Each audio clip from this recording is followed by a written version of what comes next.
കാലടി സംസ്കൃത സർവകലാശാല vice ചാൻസലറായി doctor Ciza Thomas ചുമതലയേറ്റു. കാലടി സർവകലാശാല VC ഡോക്ടർ KK ഗീതാകുമാരിയെ നീക്കിക്കൊണ്ട് ഇന്നലെയാണ് ഗവർണർ രാജേന്ദ്ര അർലേക്കർ ഉത്തരവിറക്കിയത്. സാങ്കേതിക സർവകലാശാല VC ഡോക്ടർ സിസ തോമസിന് കാലടിയുടെ അധിക ചുമതലയും നൽകിയിരുന്നു.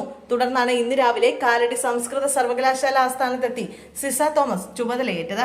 ന്യൂ ജനറേഷൻ യൂണിവേഴ്സിറ്റികളെയാണ് താൻ കണ്ടിട്ടുള്ളതെന്നും കാലടി സർവകലാശാലയിൽ കൂടുതൽ പഠിക്കാനുണ്ടെന്നും ചുമതലയേറ്റ ശേഷം സിസ തോമസ് പറഞ്ഞു. തിരുവനന്തപുരം കഴക്കൂട്ടത്ത് ശസ്ത്രക്രിയയ്ക്ക് ശേഷം തുണി വയറിനുള്ളിൽ തുന്നിക്കെട്ടിയെന്ന് പരാതി. CSI മിഷൻ ആശുപത്രിക്കെതിരെയാണ് ഗുരുതര ആരോപണം. മേനംകുളം സ്വദേശിയായ ഷീബ പ്രമോദ് വേദന അനുഭവിച്ചത് 3 മാസം. ഡിസംബർ 3-നാണ് മേനംകുളം സ്വദേശി ഷീബ പ്രമോദ് വയറുവേദനയ്ക്ക് ചികിത്സ തേടിയത്. സ്കാനിംഗിൽ അപ്പൻഡിസൈറ്റിസ് പഴുത്തു പൊട്ടിയതാണെന്ന് കണ്ടെത്തി ശസ്ത്രക്രിയയ്ക്ക് നിർദ്ദേശിച്ചു. ശസ്ത്രക്രിയ കഴിഞ്ഞ് ഡിസംബർ 12-ന് ഡിസ്ചാർജ് ചെയ്തെങ്കിലും മുറിവിന്റെ ഒരു ഭാഗം ഉണങ്ങാതെ പഴുത്തു. വേദന കൂടിയതോടെ മറ്റൊരു സ്വകാര്യ ആശുപത്രിയിൽ ചികിത്സ തേടി. തുടർന്ന് നടത്തിയ പരിശോധനയിൽ മുറിവിന്റെ ഒരു വശത്ത് കൂടി നൂല് പുറത്തേക്ക് വന്നു. ഇതോടെയാണ് വയറിനുള്ളിൽ പഞ്ഞിയും തുണിയും ഉണ്ടെന്ന് കണ്ടെത്തുന്നത്.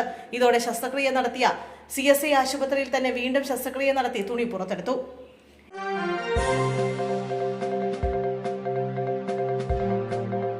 ഇടഞ്ഞു നിൽക്കുന്ന G സുധാകരനെ അനുനയിപ്പിക്കാൻ നീക്കവുമായി CPM കേന്ദ്ര കമ്മിറ്റി അംഗമായ CS സുജാത രാവിലെ G സുധാകരനെ വീട്ടിലെത്തി കൂടിക്കാഴ്ച നടത്തി.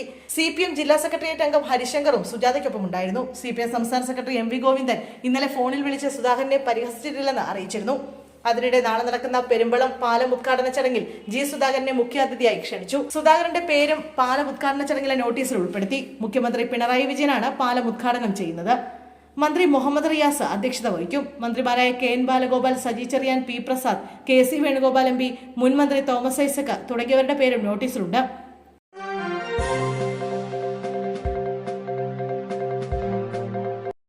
ആദ്യഘട്ടത്തിൽ PRD പുറത്തിറക്കിയ നോട്ടീസിൽ G സുധാകരന്റെ പേരുണ്ടായിരുന്നില്ല. ഇന്നലെ രാത്രിയാണ് പുതിയ നോട്ടീസ് തയ്യാറാക്കിയത്.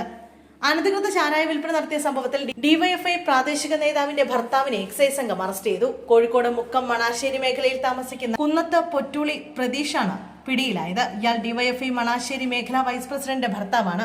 ഇന്നലെ ഉച്ചയോടെയാണ് എക്സൈസ് സംഘം രഹസ്യവിവരത്തെ തുടർന്ന് പ്രദേശത്ത് റെയ്ഡ് നടത്തിയത്. പരിശോധനയിൽ പ്രതീഷിന്റെ കൈവശമുണ്ടായിരുന്ന ഏകദേശം 10 ലിറ്റർ വാറ്റ് ചാരായം പിടികൂടുകയായിരുന്നു.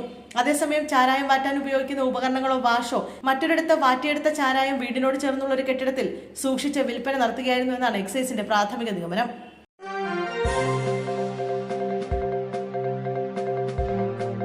തൊണ്ടി മുതൽ തിരിമറി കേസിലെ ശിക്ഷാവിധി മരവിപ്പിച്ചത് മുൻ മന്ത്രിയും ആന്റണി രാജുവിനെ സ്ഥാനാർത്ഥിയാക്കാനൊരുങ്ങി CPIM.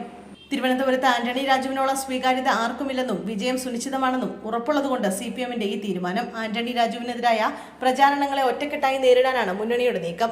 ശിക്ഷാവിധി മരവിപ്പിച്ചത് മത്സരിക്കാമെന്ന് CPIM ആന്റണി രാജുവിനെ അറിയിച്ചിട്ടുണ്ട്. തിരുവനന്തപുരത്ത് പുതിയ സ്ഥാനാർത്ഥിയെ കണ്ടെത്തി വിജയിപ്പിച്ചെടുക്കാൻ പ്രയാസമാണ്. അതുകൊണ്ടാണ് CPIM ആന്റണി രാജുവിലേക്ക് തന്നെ എത്തിയത്. ആന്റണി രാജുവിനെതിരായ പ്രചാരണങ്ങളെ LDF ഒറ്റക്കെട്ടായി നിന്ന് പ്രതിരോധിക്കാനാകുമെന്നും സംസ്ഥാന വ്യാപക പ്രചരണം ഉണ്ടായാലും തെരഞ്ഞെടുപ്പിനെ ബാധിക്കില്ല എന്നുമാണ് വിലയിരുത്തൽ. ശിക്ഷാവിധി മരവിപ്പിച്ചില്ലെങ്കിൽ സീറ്റിന്റെ കാര്യത്തിൽ പിന്നാലെ തീരുമാനമെടുക്കാം എന്നാണ് CPIM നിലപാട്.